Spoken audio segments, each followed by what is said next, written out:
Immanuel Kant was one of the most influential German philosophers in modern Western philosophy. His most famous work was in the area of ethics and metaphysics. Kant was born in 1724 into a household that emphasized religious devotion and a literal interpretation of the Bible.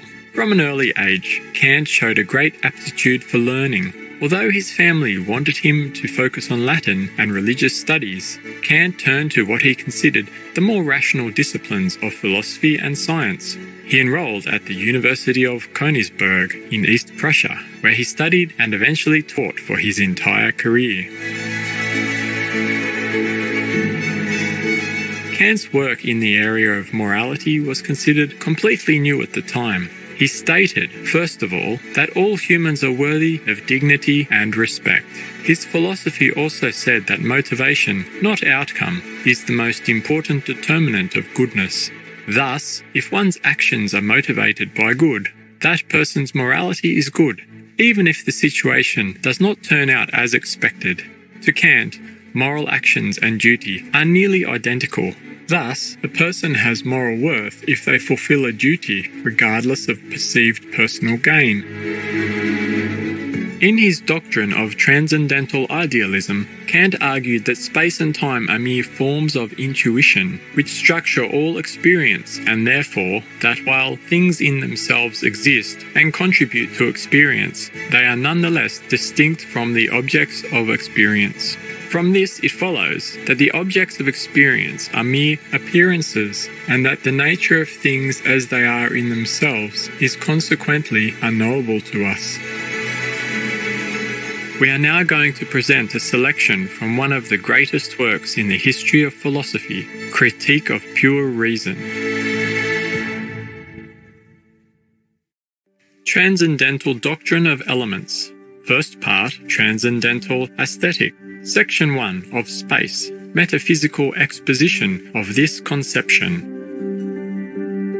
By means of the external sense, a property of the mind, we represent to ourselves objects as without us, and these all in space. Herein alone are their shape, dimensions, and relations to each other determined or determinable. The internal sense, by means of which the mind contemplates itself or its internal state, gives indeed no intuition of the soul as an object. Yet there is, nevertheless, a determinate form, under which alone the contemplation of our internal state is possible, so that all which relates to the inward determinations of the mind is represented in relations of time. Of time we cannot have any external intuition, any more than we can have an internal intuition of space. What then are time and space? Are they real existences? Or are they merely relations or determinations of things, such, however, as would equally belong to these things in themselves, though they should never become objects of intuition? Or are they such as belong only to the form of intuition, and consequently to the subjective constitution of the mind, without which these predicates of time and space could not be attached to any object? In order to become informed on these points, we shall first give an exposition of the conception of space. By exposition, I mean the clear, though not detailed, representation of that which belongs to a conception, and an exposition is metaphysical when it contains that which represents the conception as given a priori, in principle.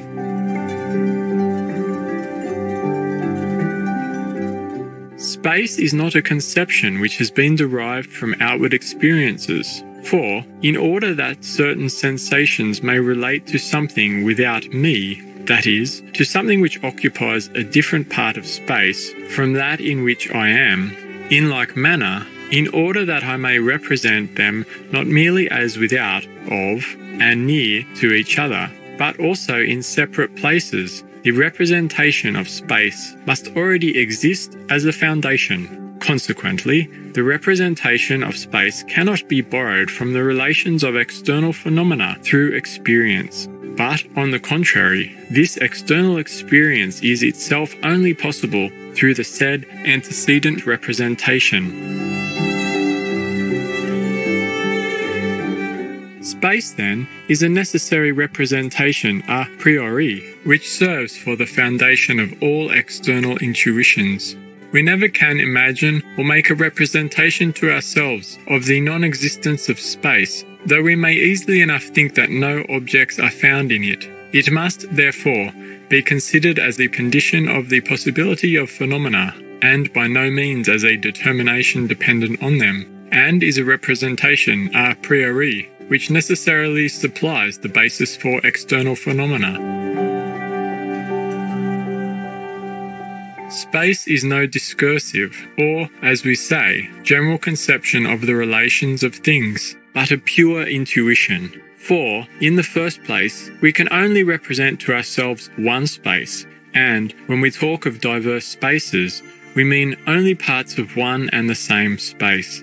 Moreover, these parts cannot antecede this one all-embracing space, as the component parts from which the aggregate can be made up, but can be cogitated only as existing in it.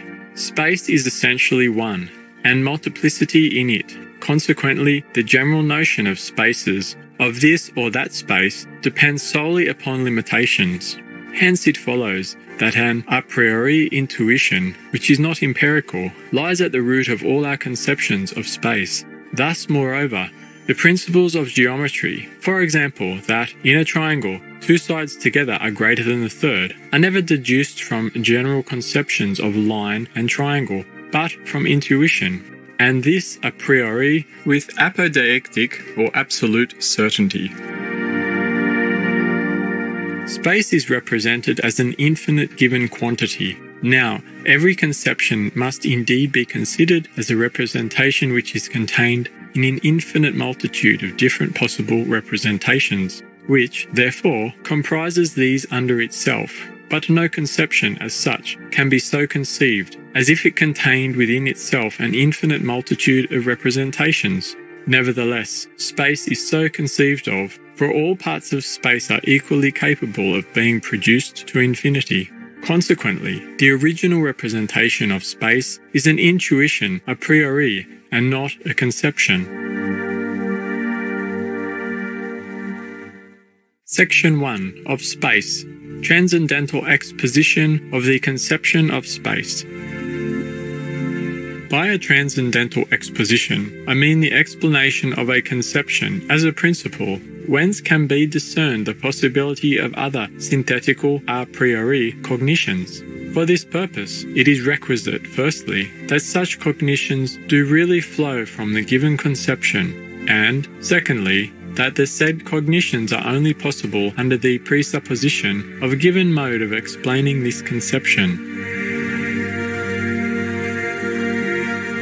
Geometry is the science which determines the properties of space synthetically, and yet a priori. What, then, must be our representation of space, in order that such a cognition of it may be possible? It must be originally intuition, for from a mere conception no propositions can be deduced which go out beyond the conception, and yet this happens in geometry. But this intuition must be found in the mind a priori, that is, before any perception of objects, consequently must be pure, not empirical intuition. For geometrical principles are always apodeictic, that is, united with the consciousness of their necessity, as space has only 3 dimensions, but propositions of this kind cannot be empirical judgments, nor conclusions from them. Now, how can an external intuition anterior to objects themselves, and in which our conception of objects can be determined a priori, exist in the human mind? Obviously not otherwise than insofar as it has its seat in the subject only, as the formal capacity of the subjects being affected by objects, and thereby of obtaining immediate representation, that is, intuition. Consequently, only as the form of the external sense in general. Thus, it is only by means of our explanation that the possibility of geometry as a synthetical science a priori becomes comprehensible. Every mode of explanation which does not show us this possibility, although in appearance it may be similar to ours, can with the utmost certainty be distinguished from it by these marks.